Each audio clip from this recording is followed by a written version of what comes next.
So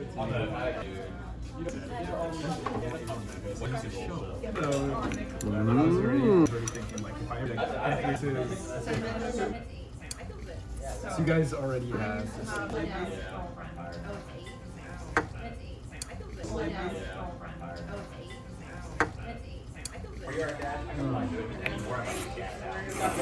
can't do my awesome. Also, the only other issue is that we need. Well, I guess it doesn't. There's a famous Chinese noodle called Crossing-the-Bridge Rice Noodles, 过桥米线. If you don't know that,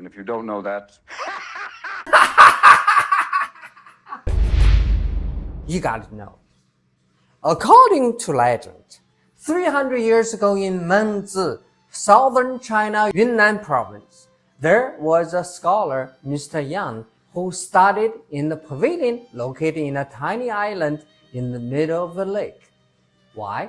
I mean, you can't study at home. Kids crying, chicken flying, and dogs barking, and the wife is also there. So, he found this quiet little pavilion in the middle of the lake. Chef Jeff, pavilion! What if it rains? Will that get the books all wet? Good question. Let's move on. Every day, his wife would bring lunch to him. From the lakeshore drive, sounds like Chicago. From the lakeshore to the little island, she needed to cross a little bridge. Rain or shine, she brought food to Mr. Yang every day. However, deeply devoted to his studies, Mr. Yang frequently became so absorbed in studying and he forgot to eat. As a result, his meals often grow cold and his health gradually declined.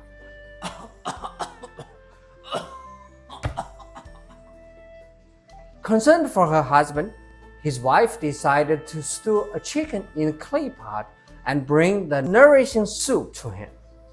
When she later returned to collect the dishes, she found that, again, the food had not been touched.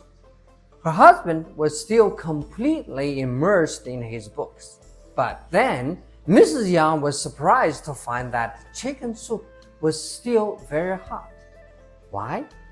A layer of chicken fat floating on the surface that helped trap the heat inside.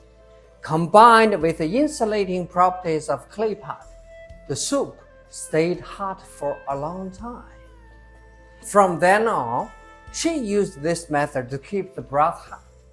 She also began adding rice noodles, vegetables, and thin slices of meat to the steaming hot chicken soup, cooking them just before her husband was ready to eat. Her devotion deeply touched Mr. Yang. He studied hard and harder, and eventually became the top scholar of the imperial exam. 状元, top scholar in the nation. That was a big deal then and a big deal now. That is better than having $1 million. No. Better than $1 billion. $100 billion.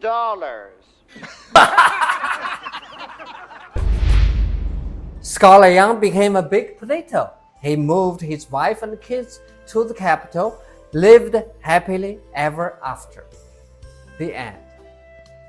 No, it is not the end. People of Mengzi later adopted this cooking method for delicious rice noodles.